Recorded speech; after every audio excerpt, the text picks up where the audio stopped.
Welcome back, everybody. I hope everybody's got their tea and a break.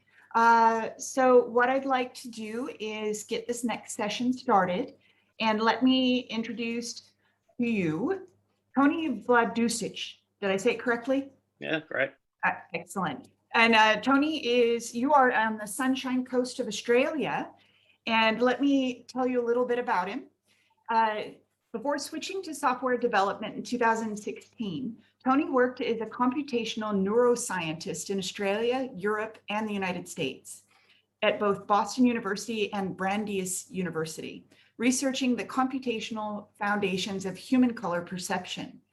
He published a series of 6 papers between 2012 and 2015 on his theory of gamut relativity, which provides a unified account of many phenomena in brightness, lightness, gloss, and transparency perception.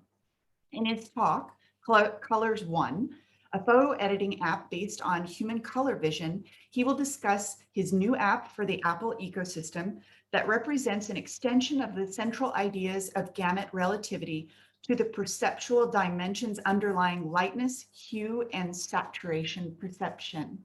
So, Tony, thank you very much. We really appreciate you speaking, and it would be great if you could go ahead and present to us this amazing topic. Thanks, Ali. It's a pleasure to be here, and thanks for inviting me. It's a rare privilege, actually, to share my knowledge with artists and people of who are really interested in color but aren't necessarily scientists, color scientists. My own experience with color science has been that the field can be a little bit insular and doesn't necessarily take on ideas from art or photography very readily.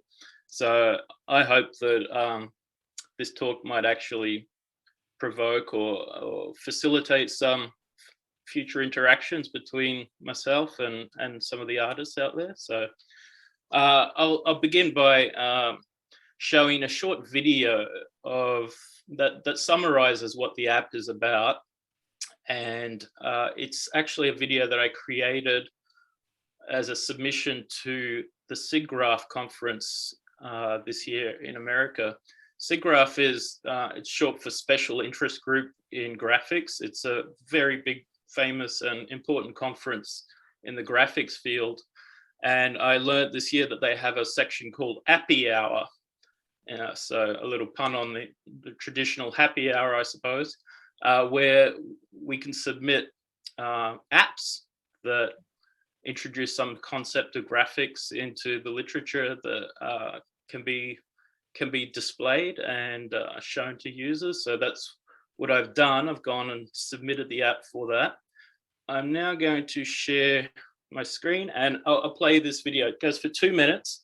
Don't worry, it's going to go fly past pretty quickly, but I will go into the details underlying all the components throughout the talk. So I'll just begin the video.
Uh,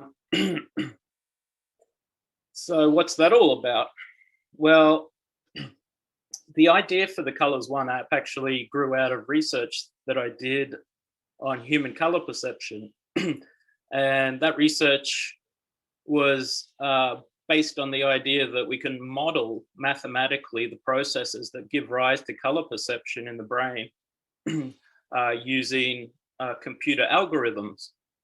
So in this particular case, it's an algorithm that has a long history in vision science and computer graphics. And I adapted that algorithm and gave it a special tweak that seems to allow it to reproduce a lot of the perceptual phenomena that we see in human color perception. And it just so happens that the same algorithm produces beautiful color editing effects, which I'll show some examples of now. So I'll go full screen with this one. Okay, here we have a photograph of some lilies, and the algorithm takes that photograph, and you can think of it as a kind of prism that splits up all the colors, all the hues in the photograph into its component parts. So we press this palette button, we automatically get on the right hand side this suite of colors that constitute the photograph. And we can select any one of those colors and the algorithm will automatically display just that color. For example, I've selected orange here, and only the orange parts of the photo are displayed on the grayscale background. And now we can add other colors. And we can see by a process of composition that by adding each component color to the photograph, we build up a rich repertoire or gamut or vocabulary of the photograph. And this enables us to create very interesting and novel color edits to the photo. So in this case, for example, let's say that we wanted to enhance the green lily pads. Well, there's a way to do that in the app by adjusting this slider at the bottom right. And what that does is adjust the green color contrast only of the photograph without affecting other components such as the orange. We can also bring in some other color components that we would like to enhance, such as maybe red here. We enhance the contrast of the red component, or we can tone it down. Admittedly, the effect is not huge in this particular case. And finally, we can just check all the little paintbrushes to recreate ostensibly the original photograph. So what we've got here is an algorithm that splits your photo into all its constituent hues, allows you to adjust those individual hues, and then puts all the hues back together to reproduce the original photograph or an enhanced or edited version of that photograph. And I'll go through a couple of other examples before elaborating on the theoretical background that makes the app really interesting, I think, for artists and perceptual people who are interested in human color perception. So there's another little feature of the app that I'll demonstrate here. It's called auto adjust or auto tuning. And what that does is just very subtly and automatically enhances the colors in the photograph to enhance the composition. So we can toggle between the original and the edited version. And you can see here that there's subtle differences in the orange and pinks that make the colors pop out a little bit better. So that's just a quick and easy way for the user to enhance their photograph without having to really understand too much about how the app actually works. But we can switch into this more manual mode now again. Again, at the right, you see all the colors that are appear in the actual photograph. So I can select one of these, the blue, for example, enhance its color contrast. I can add yellows, potentially enhance those contrasts, and maybe some pink, whatever you like, whatever your heart desires. There's so many combinations that one can create that produce really interesting pop type color effects in your photograph. There's no other app on the market that I know of that can do anything even remotely close to what the Colors app can do in that respect. What really makes the app interesting, though, is its relationship to human color perception. So, as I mentioned previously, there's a twofold manner in which the app is useful to us as an editing tool, but also as a tool that models how the human brain processes color. So here's an example of an illusion that's quite well known. This is called a watercolor effect. So some people will see these regions that I'm indicating now as slightly more yellow than these regions. And the reason for that is that these subtly yellow orange drawn lines at the edges actually fill in partially to create a kind of color spreading or watercolor effect. Now, what's interesting is that we can use the app actually to augment this effect. So I'm going to go into manual mode and I'm going to select orange and let's say purple and maybe a little bit of magenta or violet. Now, the interesting thing is what happens when I move this orange slider to the right? Well, in a traditional photo editing app, what that would do is adjust the orangeness of the orange pixels. Well, what actually happens in the Colors app is something quite different. We can see that the app has actually filled in the contours or the regions between contours. So it's actually added a physical yellowish component to these regions that we perceived as slightly yellowish. And that's, again, reiterating this twofold idea. It's creating a beautiful editing effect, but it's also presenting us with a model of the color filling in phenomenon itself. So it's a model of a watercolor effect. And simply adjusting this slider can reverse, reduce, or even eliminate the effect. And there's a lot of examples of this that I can give, and I think probably my favorite is this this effect. So remarkably, the front-facing squares on the left and right cubes here are physically identical. And just to prove that, I'm going to use a digital color meter. Oops, wrong one.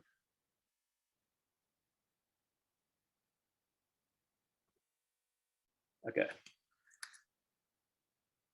Just bear with me for a second. Sorry, this is gone. All right.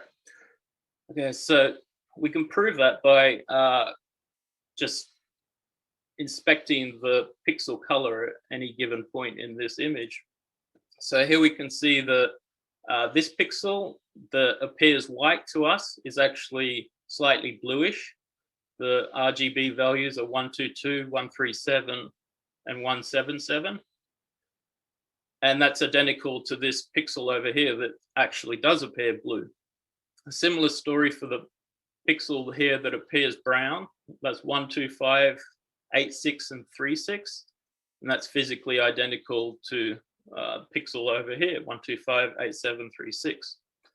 So what's interesting here then is if one used a traditional photo editing app to edit this photo,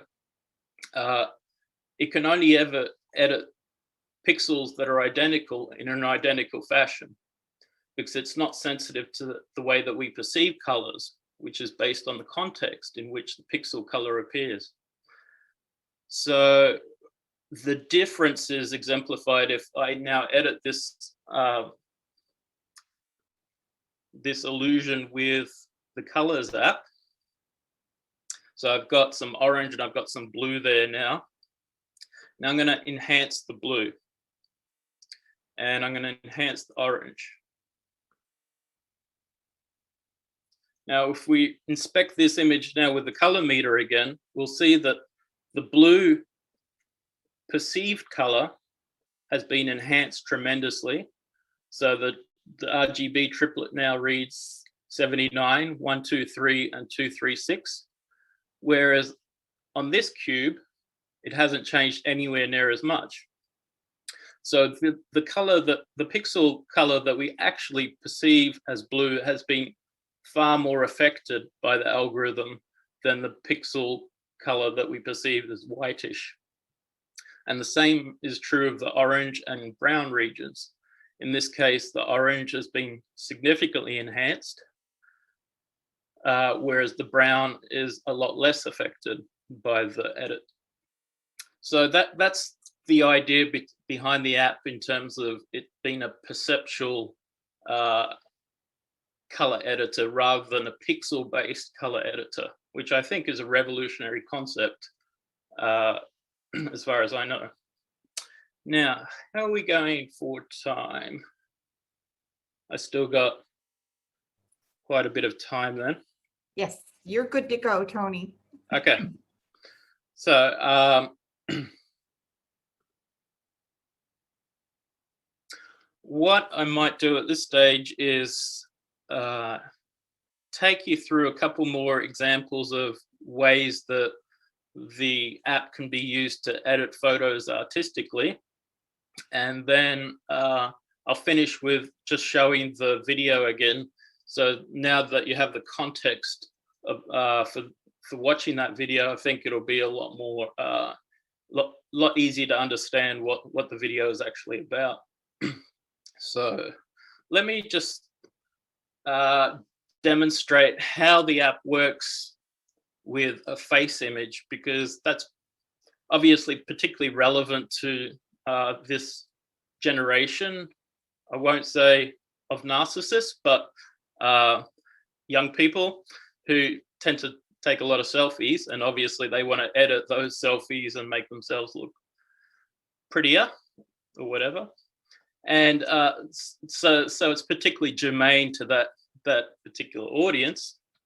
So here we're going to start by just selecting our palette. So the app's created this palette that we can use to edit different components of the face. So in fact, it lets us isolate face from non-face in this particular instance. So the petals are purple, and we can enhance them separately from the face itself. But we can also enhance features of the face, such as making her lips slightly more pink. Let's bring in some orange, because we can enhance the orangeness as well. So if I now toggle between the original and the edited version, we can see some subtle and well, desired features of the photo editing process coming out. And what I'd like to particularly emphasize in this example is the fact that the algorithm is performing this type of filling in process means that it's not just enhancing the pinkness of a pixel on the lips there. It's actually performing a type of filling in process that smooths the color out so that it looks not as bumpy and more smooth and continuous, which is often a feature that users like in editing faces. I think I'll show one more example before switching to the video. This is one of my favorites. I like the way that it's possible to edit the sky in this photograph and make it appear quite more interesting than it would otherwise, I think.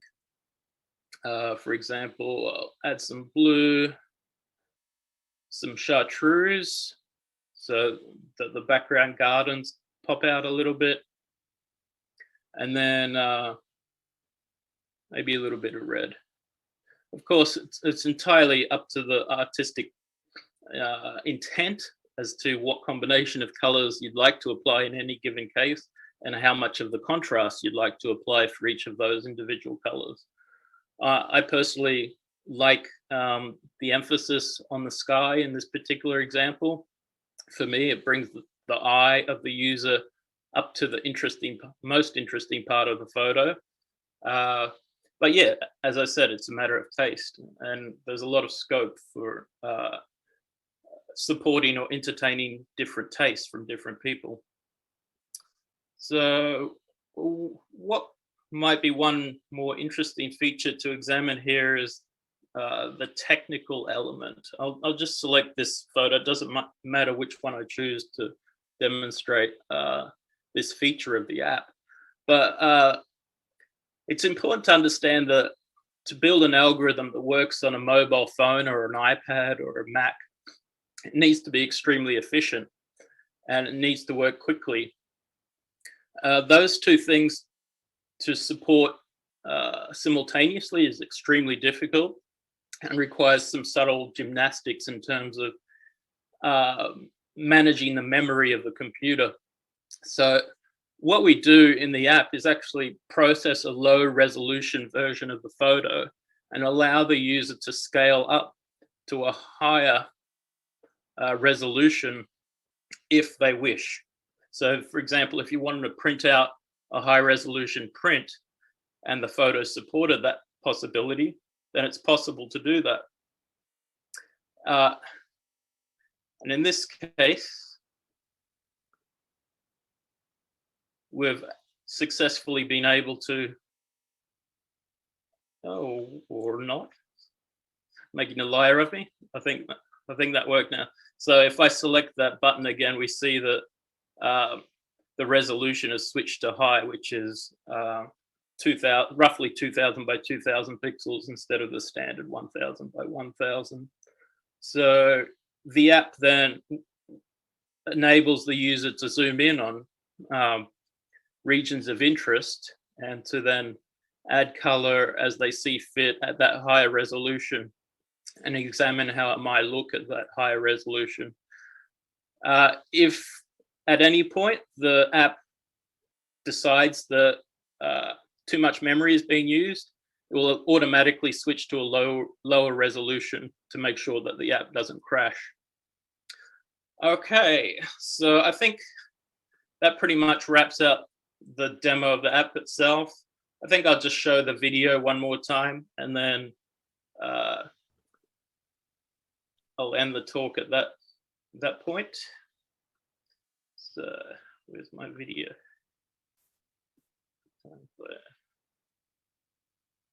There we go. All right, so I'll just play the video again at full screen. There we go.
thanks guys for sticking with me.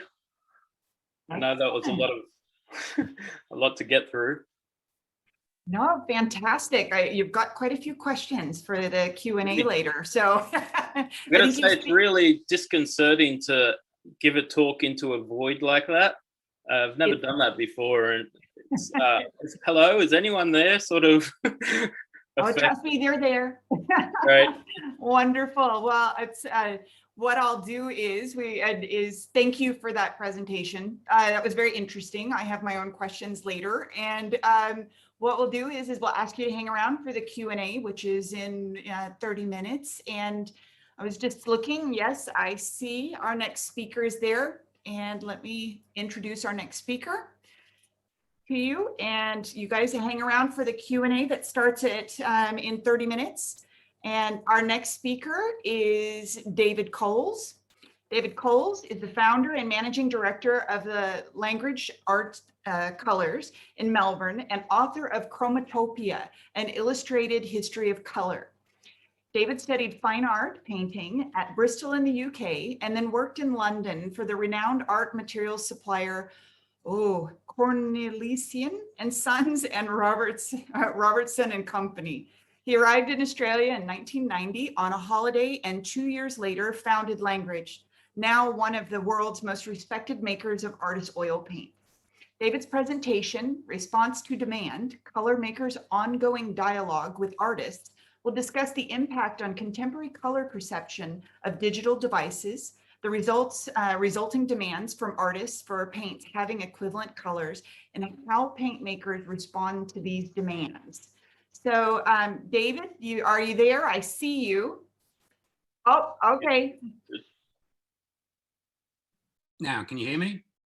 Yes, there you are. Excellent, excellent. Thank you. Thanks, Ali. Thanks so much for the introduction. So as was explained in the quick abstract there, yes, I'm as a paint maker, as an ex-artist myself, it's interesting to see some of the earlier participants also come who may be working in a sort of a scientific background, a scientific process now actually come from an artistic background like Simon earlier in conservation. And what I want to talk about basically very briefly to start with is the history and then through to contemporary interaction between paint makers and artists and the way that the two actually inform each other. So I suppose really what I want to first of all start and say is really artists had a very close connection to their materials all the way really from, one could say from prehistory, but obviously for most of us we look at something like say within the Western canon, the European canon, all the way through the Middle Ages and the Renaissance, all the way through to the mid-18th century. Artists basically produced their own paints. They actually milled their own paints, or they may, if they were large, if they were successful enough, had actual artist assistants who would process those colors, mill those colors for them to be used on demand. In the mid-18th century in the United Kingdom, Britain, England, and on the continent, France, Germany, and Italy, in the mid-18th century, small color, what were called artist color men, started to appear. Companies like Reeves, George Rowney's, Ackerman's, and a few others that started to literally make the colors for the artist pre-made. So that, rather than the artist having to go into their studio, spend time making their own colors, they now had someone making it for them. And that created a divergence in the understanding from the artist of the materials that they were working with. And that also meant that it encouraged the color men, and I should make a differentiation between a colorman, who was actual supplier of finished paints, to a color maker, which was a term for the actual maker of the pigments. So someone like George Field, the famous color maker of the 19th century, was producing pigments, making pigments and advising artists on the use of their pigments, as opposed to companies like Reeves that turned into color men who were actually making colors for the artists. At the very beginning in the mid-18th century, right through until around about until about 1841, when John Rand, the American artist, invented the collapsible metal tube.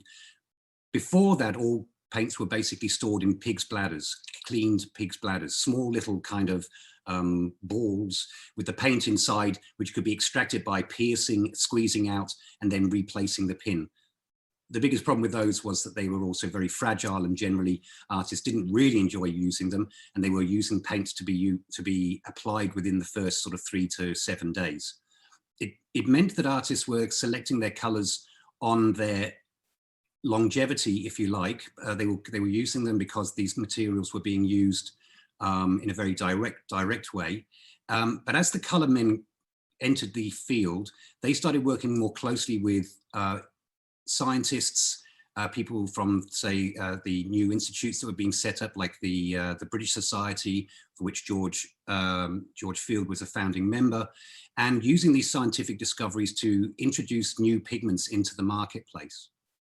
Now, George Field's a really interesting person because he started making these pigments, but he also started testing pigments, because from around the beginning of the 18th century, first with the introduction in 1704 with Prussian blue, the first modern synthetic pigment, there was an explosion in color, and this carried through really from that point to the present day, but in particular through the 18th century and early 19th century, an explosion of new colors were invented, mainly because our understanding of science expanded dramatically in the understanding of the elemental table. So we actually realized that materials we were working with were built from multiple elements. So a pigment like, and I can't handle this because it's horribly poisonous, but this here is natural cinnabar, okay, which makes the vermilion pigment, which was really the most important bright red from the 6th century right the way through until the early 19th century with the introduction of chrome reds, and then later in the early 20th century with the cadmium reds. These pigments are extremely poisonous, but more importantly, they needed to be refined. And the color men were refining these materials so that the artists had the best possible opportunity for bright, clean color. The problem is that a lot of these new pigments, as they came onto the market, hadn't been tested, and became very evident, certainly by the middle of the 19th century, that artists were using materials that were going to fail on them.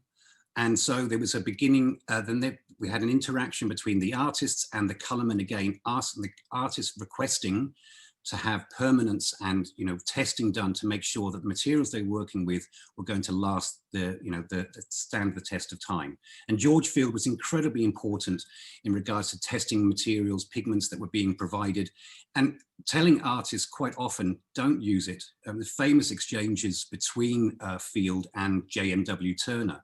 Turner and other artists like, say, Vincent van Gogh were voracious sort of collectors of colors. They wanted to use the latest colors, especially because these new colors were very bright, very clean in comparison to what had been available to them in the past.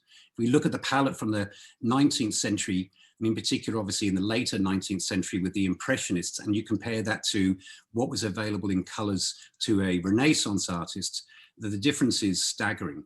The problem is that some of these colors, unfortunately, they didn't have the stability that we would expect, and the artists themselves wouldn't expect. Unfortunately, the effects weren't evident at the time. It took maybe 10 to 40 years for that to become more obvious. And with that in mind, Field wanted to raise the quality of materials being provided to artists, and in particular, give artists control over their process, because, as I said, with the beginnings of the color men in the mid to late 18th century, artists started becoming removed from the materials. Prior to that, they had been going themselves to an apothecary to actually collect their actual pigments, and would have ground and cleaned them themselves, now giving a much more direct interaction and knowledge and understanding of the materials they were working with. And from that point onwards, of course, we see that ever-growing divergence between the artists and its understanding, their understanding of materials, and the paint makers with their responsibility to provide the materials of the highest quality, and in particular regarding permanence and prevention of things like either fading or shift in color. One of the biggest issues that artists came across was that they wanted to take these pigments because they were looking for these new color effects, and some of the color makers like George Field would actually build pigments to artist specifications. So Turner worked very closely with an artist, the British portrait artist Sir Thomas Lawrence, and created for him a madder yellow. So it's a yellow glaze, a yellow lake built from the madder plant, from the roots from the madder plant, which we mostly know, of course, because of the alizarin crimson or madder lakes, and in particular rose madder. I have some raw rose madder here, which I processed myself. Actually, if you can turn it up to the screen, and you can see a beautiful pink. And this is actually coming from a plant. It's one of the very few natural pigments. When I mean natural, I mean sort of organic natural, coming from a plant or an animal that actually has stood the test of time. Virtually all the pigments that were used at that time or prior, things like sap green or Indian yellow, which I'll come to. And here's again, actually with Indian yellow. This is an original sample of Indian yellow, which was very kindly provided to me by Nicholas Walt, who's the owner of Cornelissen and Son in London, who I worked for many, many years ago before coming to Australia. And these organic pigments, unfortunately, tended to fail on the artist, mainly by fading. And so the increase in technology, the expansion in technology, offered artists new colors, but they weren't being tested at the time. And it needed a new regime by which these colors were being tested. It wasn't until we get really to the 20th century that we start to see these colors being tested in a more rigorous manner. And that was mainly, unfortunately, because, not from an artistic perspective, mainly because it was coming from the larger commercial industries that were driving forward the expansion in colors. So that titanium white was introduced in 1920, and it was introduced very much because there was a demand for a non-toxic alternative to lead white, which had been the predominant painting white for artists and in fact for general coatings for hundreds of years. Colors that most importantly were introduced that have a real bearing on contemporary color were the phthalocyanines that were introduced in the early 20th century. And these are the first modern pigments. And what I wanted to show you here is that the phthalocyanines created a sharp, clean green with enormous light fastness. And prior to the introduction of phthalo green, they would be working with greens that were either, so a 19th century introduction would have been the chromium oxide, something like this. And other greens available to artists were relatively impermanent because they reacted. So colors like, here we have powdered verdigris, which is a green blue, and it's the copper acetate, or the corrosion of copper sheets with acetic acid fumes. And it creates this beautiful green pigment. Unfortunately, it's highly reactive and would often turn brown. Many of the great artists, even of the Renaissance, unfortunately, such as Titian, suffered from their paintings shifting quite dramatically in large passages of the actual paintings they've been working on. From the earth greens like this that at least were stable, we were able to move with the phthalos to much more emerald type greens such as this. And the reason these were important, not only in itself, was that it raised the actual color values of their paintings, making them brighter and in a sense more reflective of the world around them, especially nature. But it also meant that they had cleaner color mixing. So with these brighter, cleaner modern pigments, suddenly artists were able to mix colors together, which had really been prohibited for hundreds of years, partly off a philosophical idea of keeping colors clean and to not dilute them, to adulterate them, but also because many of those pigments, when mixed together, actually reacted. Many pigments react badly to sulfurs, or they react badly to coppers. And that led to a way of painting that was quite process-led, but it also meant that the works had a very particular kind of staged quality, rather than what we look at with, say, as I said, the alla prima painters of the 19th century, whether it be the Barbizon school in France or the sketches of Constable in Britain. And of course, probably the apotheosis would be the Impressionists and Post-Impressionists working in a very direct manner with limited mixing, but if they wanted to, they could, but because these new pigments were giving them this great stability, great intermixability. And they only had these colors available to them because the color men were actually able to start providing them. And some of these colors, unfortunately, were still relatively they were introduced believing in the, with the best possible,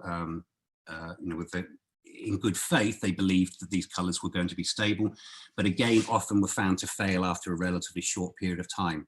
The cadmiums, the yellows were introduced in the late 19th century, the cadmium reds in the early 20th century, and they replaced the chrome yellows and the chrome reds, which when they were introduced in the early 19th century was certainly seen as a magnificent replacement for more unstable and dangerous pigments such as orpiment, which is an arsenic-based pigment, or the vermilion, which I showed you earlier, the cinnabar, which is based on mercury, both very dangerous to work with as either a preparer of the color or as the artist in using the color. And so the introduction of these new, safer pigments was a great boon to artists, and they relied on the colormen to be able to do that. Those colormen all through the 19th century and late 18th century worked very, very closely with artists, partly because as colormen, they were situated right in the heart of the cities. Often they would set themselves up very close to where they were academies, so that they had a very direct relationship with the artist. The artist didn't have to go very far to actually be able to start the conversation.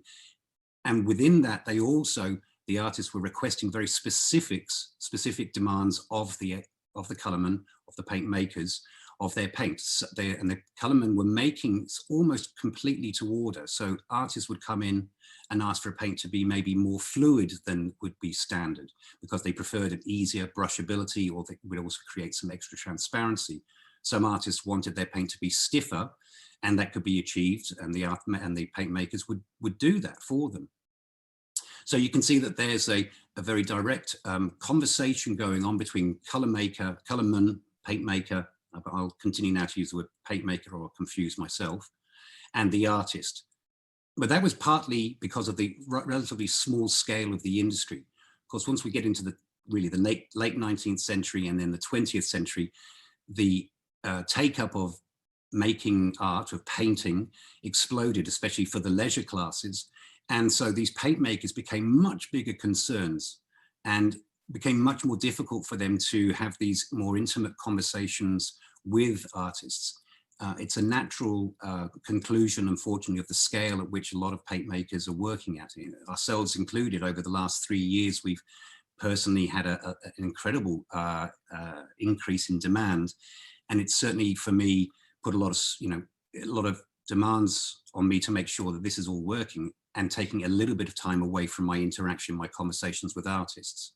But it can be achieved, and it has historically always been achieved. And in particular, I want to point out two companies, although they actually are related. And one of them that Simon earlier was in conversation about, which was Beaucourt Artist Colors in New York City, which was set up by Leonard Beaucourt in 1933. And he was making, he set up his shop, and he had a shop in the traditional sense, very small. In fact, his most famous description of the shop was when he first got it, and it was in the middle of, it was in Midtown. Actually, sorry, it was in the Village. And it was so small that he could literally in the middle put his hands out to either side and touch the walls on either side. But what he did have in there was a giant glass slab, and they would hand mill oil colors there. Because of its position, because it was in the Village, and many of the artists through the 30s in particular, and of course we've got to remember the time with regards to the Depression, and then with Franklin Roosevelt bringing in the work program, which gave work to artists. He had artists constantly dropping into his shop and asking of him, can you make this color? I need this type of color. Can you make it fresh? I don't want to have anything that's stored. And he would do that for them. His nephew, Sam Golden, who was actually only a few years younger than Leonard, he joined the company in 1937, about 4 years later. And the two of them continued to make oil paints, first of all by hand, which they called Beaucourt oil paints. And then later they actually bought a small triple roll mill, and those colors were called Bellini oil paints. And they continued to work very closely with artists. In fact, there's a fantastic podcast on at the moment called Talking Paint with Mark Golden. You can easily find it through your normal podcast platforms. Certainly I got it on iTunes. And there are conversations with artists and Sam Golden's son, Mark Golden, one of the co-founders of Golden Artist Colors, which I'll come to again in a minute, and talking to artists who had an ongoing relationship with Leonard all the way back to the 1950s, and Sam as well through the 50s, 60s, and then obviously with the company Golden later on in the 80s. And what was amazing to me was to realize how closely that these paint makers were working with artists, that they would be making colors specific to an artist's demand and at blending colors. Some of those colors, of course, we have echoes of now. In our palette, will often, you go to an art store and you'll see these colors, which are blended colors, pre-mixed colors from more than one pigment. And of course, they have a name that it doesn't make sense unless you understand the history. So Payne's Gray was made for the artist. It was a particular, he actually created this color as an alternative to black for use in watercolors. And it was taken up by Winsor Newton, became very famous.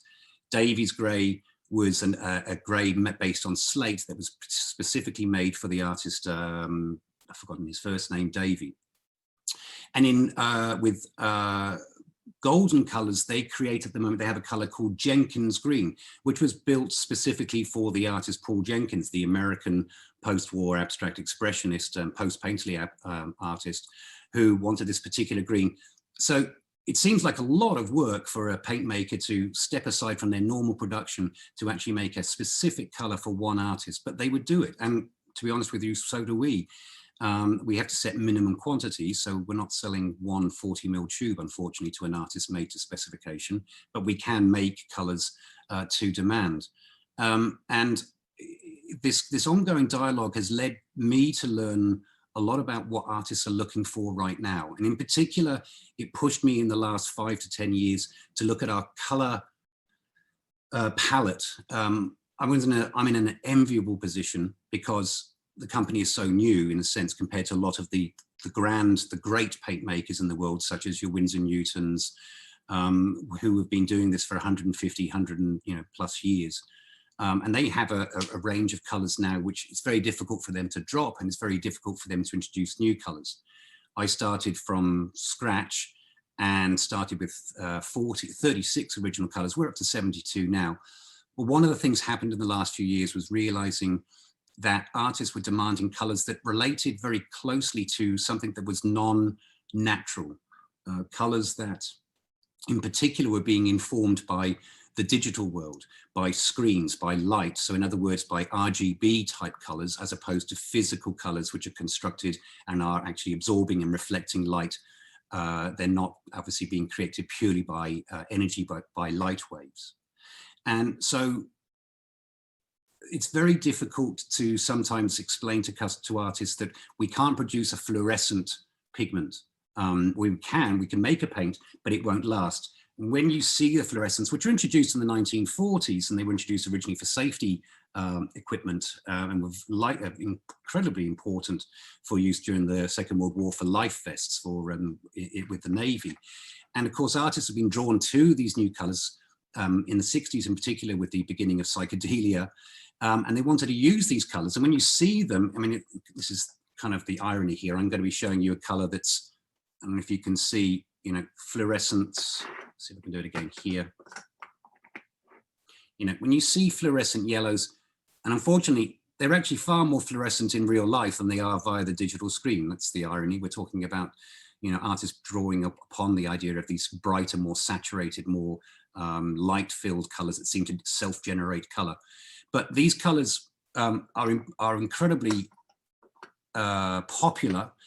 We sell them because we know there's demand. We sell them as other companies do, with the proviso that the artist understands that there are major issues with regards to long-term light fastness. They will, unfortunately, shift in color. And so what I've been trying to find is kind of colors that are constructed to have equivalence to these fluorescents and other types of color generated by light, such as neon or computer screens in themselves, but use actual permanent color pigments to actually be able to construct these kind of approximations. And that's what they are. They're always facsimiles of, or the intent is there without it being absolutely directly a fluorescent color or a neon-based color.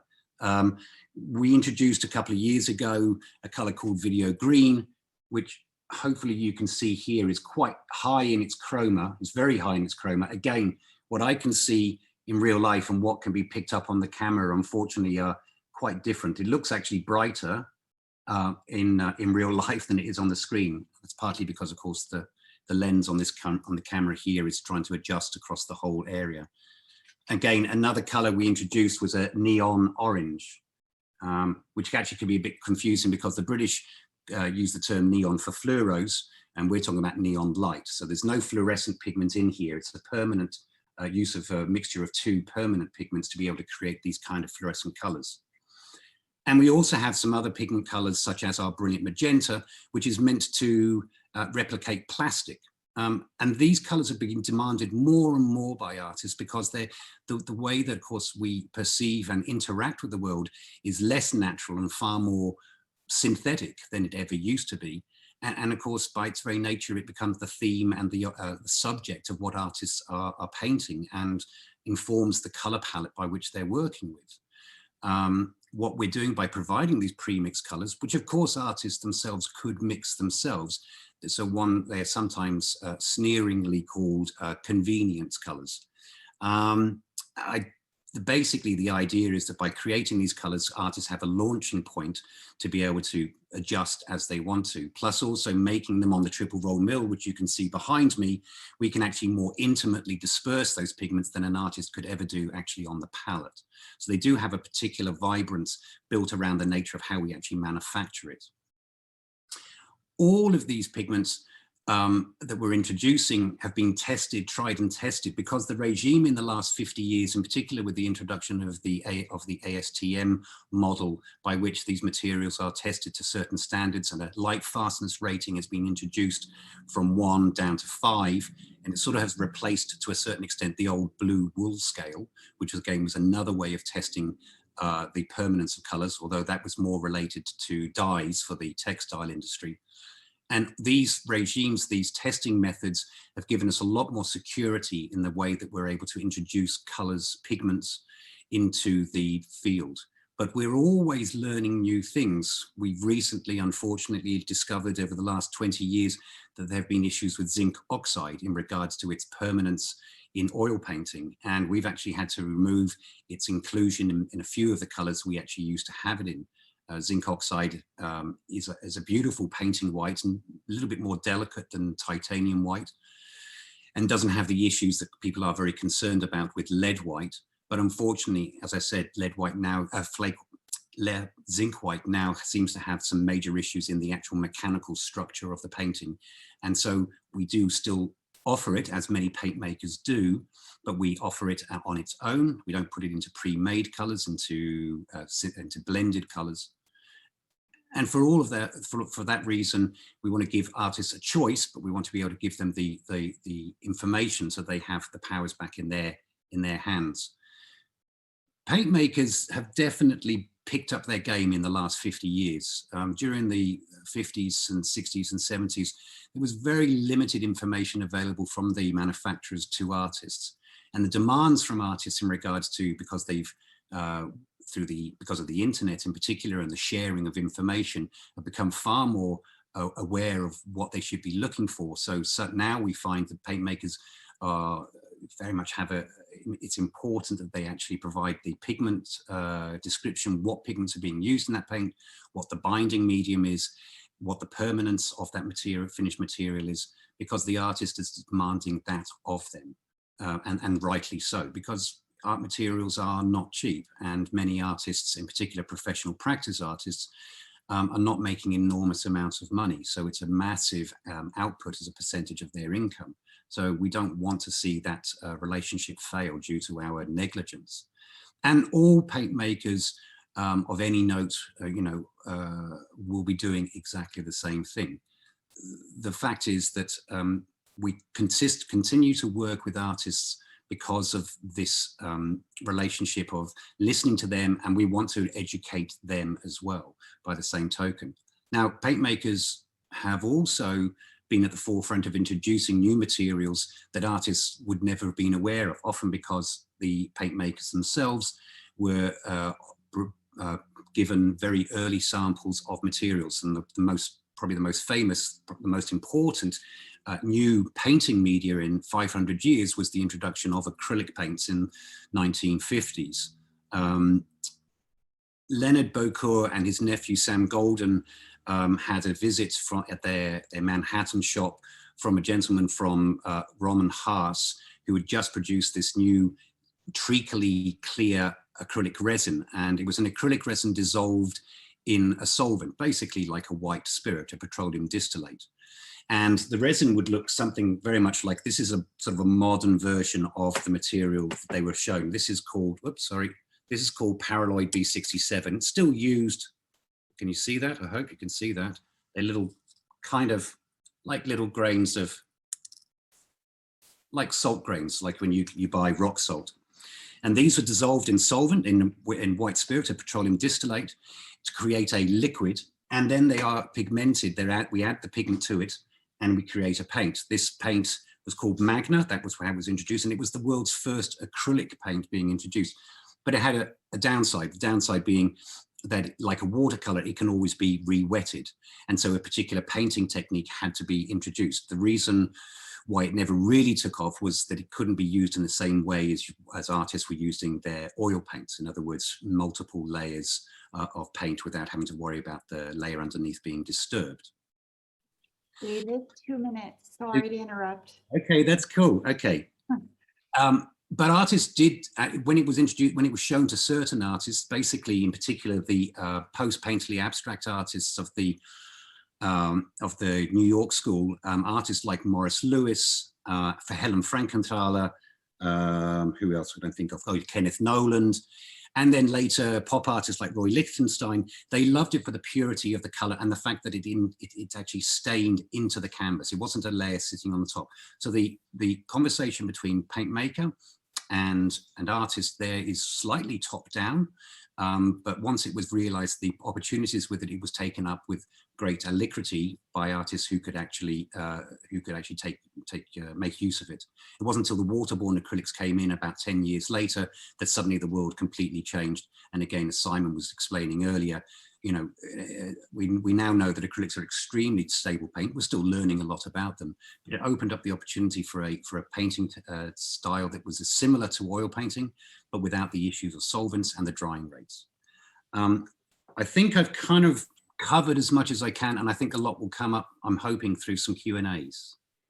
Excellent. Thank you very much. Thank you very much. And I have to say that Jane Blundell and a bunch more people agreed they could listen to you talk forever. Oh, so. Thank you. Sounds like you need your own podcast. Yeah, when I get the time, yeah. Excellent. Now, let me go ahead and pin Tony here so that we're all at the spotlight, sorry, so that I have both of you up on the screen.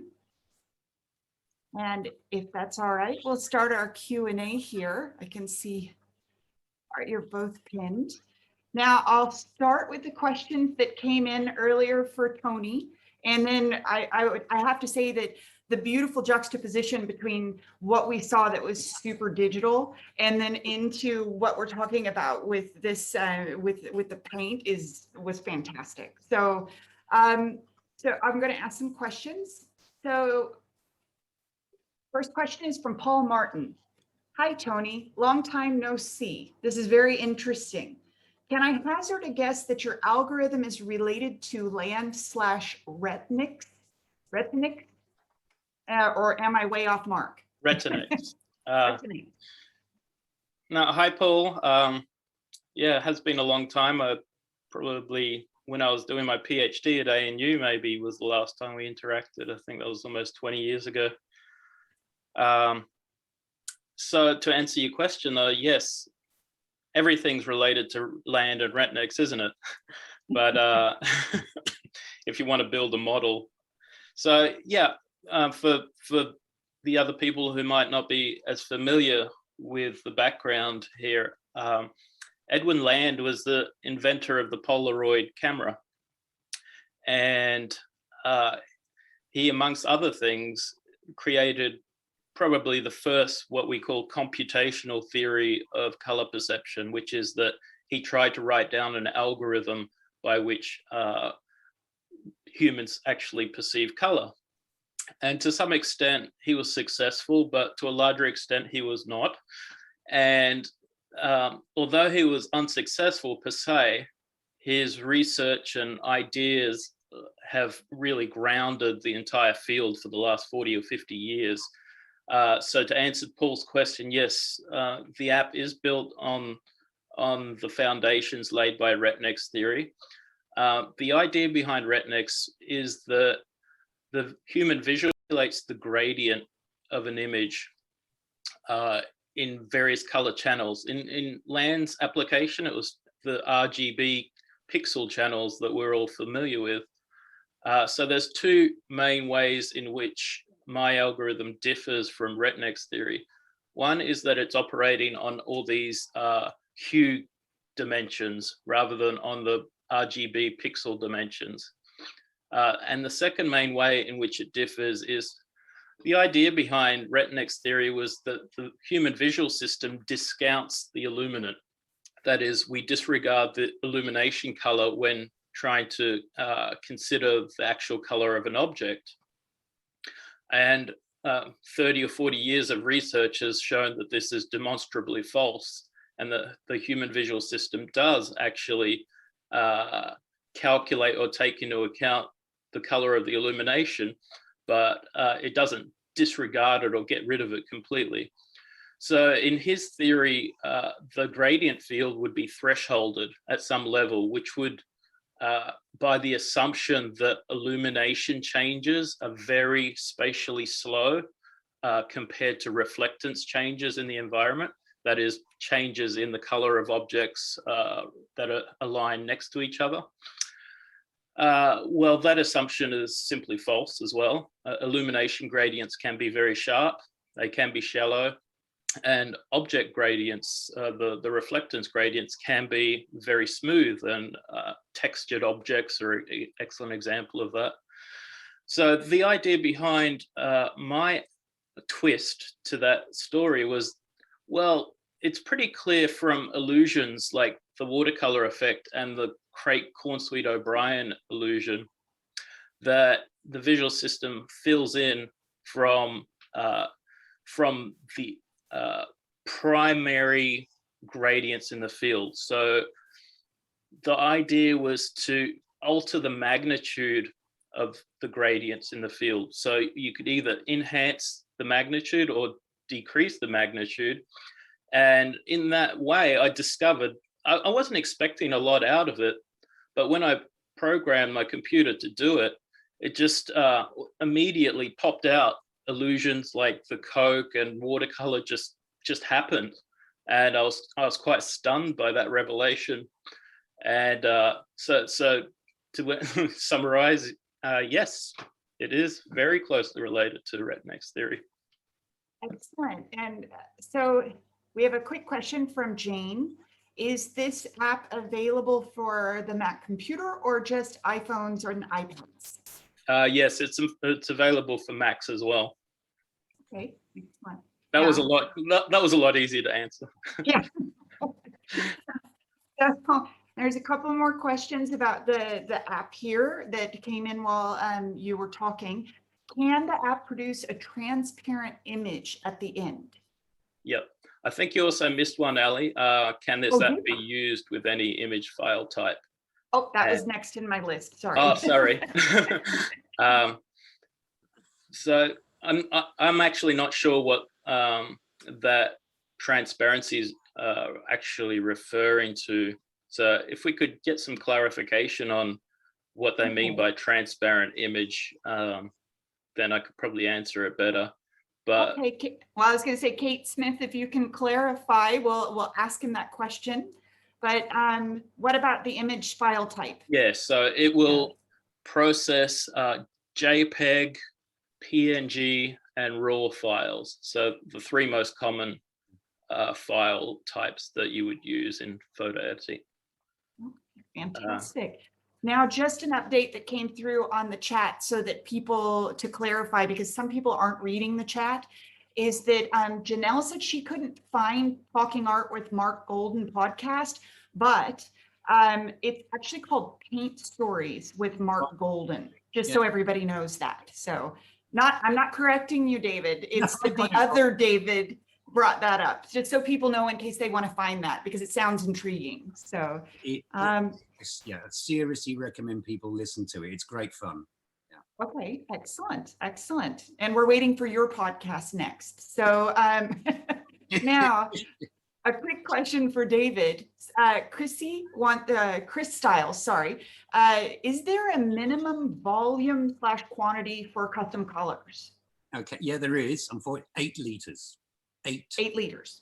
Yeah. Take note. So if you want a custom color, get painting, because you're going to get a lot of paint. But then it becomes yours and yours. It's a proprietary color. No one else can use it.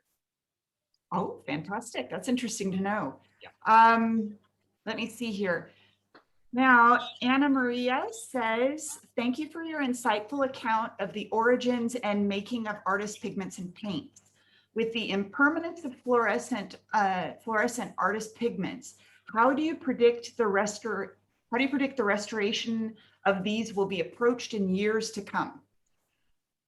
Well, I'm not a conservator, so I would have to probably defer to their greater knowledge. But unfortunately, just briefly, the fluorescents are in essence really a dye encapsulated in resin. They get excited by visible light, in fact, actually partly outside the visible light spectrum, and they immediately absorb that energy and then immediately actually reflect it back. They expel it again. And we see that as fluorescence. It's right on the edge of visible light. Unfortunately, because the colors that we see, like, I showed you the pink and the yellow earlier, they're dye based, they will unfortunately just change in color and they can never be restored. So the light that burns so very, very brightly burns half as long. Interesting, very interesting.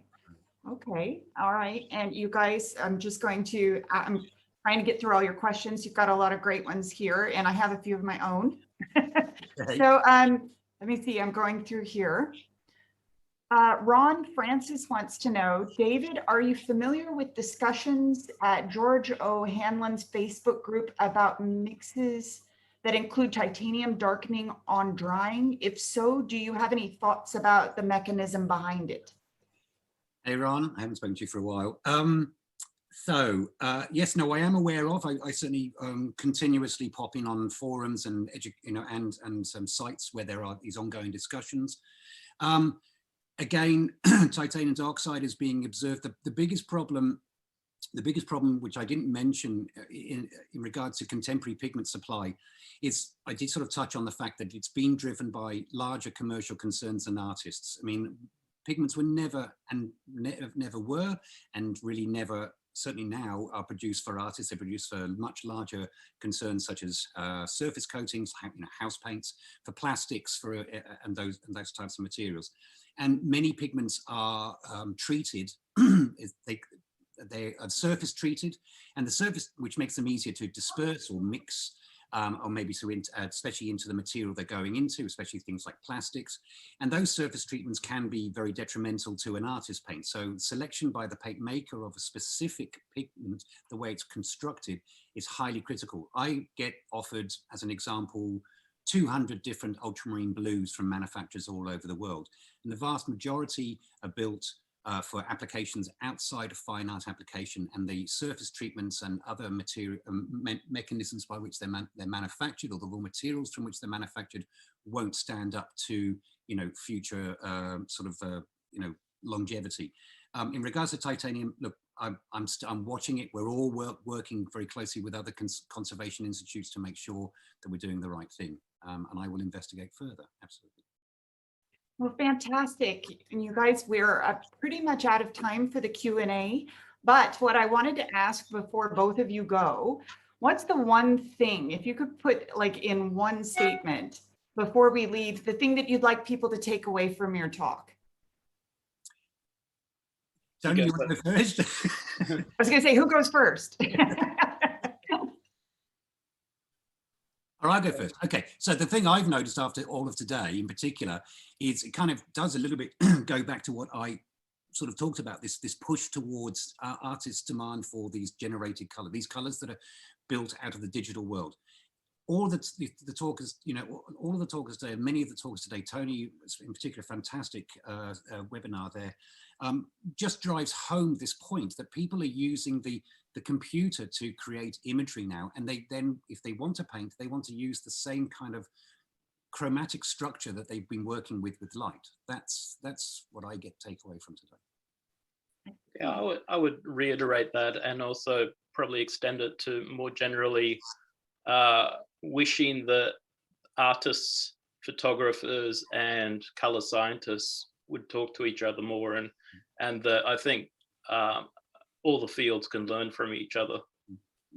Absolutely. Absolutely. And that's what this whole conference has been about. I mean, I have learned an incredible amount, and now faces to names to papers we've read. So I just really would like to say to both of you, thank you very much. And it has been wonderful hearing about your new app. And I've learned so much about the paint process, and this is amazing. So thank you guys very much. I'm going to, I think what we're going to do is stop the Q&A for now, but there may be a few questions later. So, and Julie says, Tony, your initials are TV. So I'm aware. Very cute. Well, you guys, thank you very much. It was great to be able to hear your presentations, and all the best of luck. So we're going to have a quick break, and we'll be back for our last speaker on this rainy here Saturday. And you guys, thank you. Thank you. Thank you, Ali.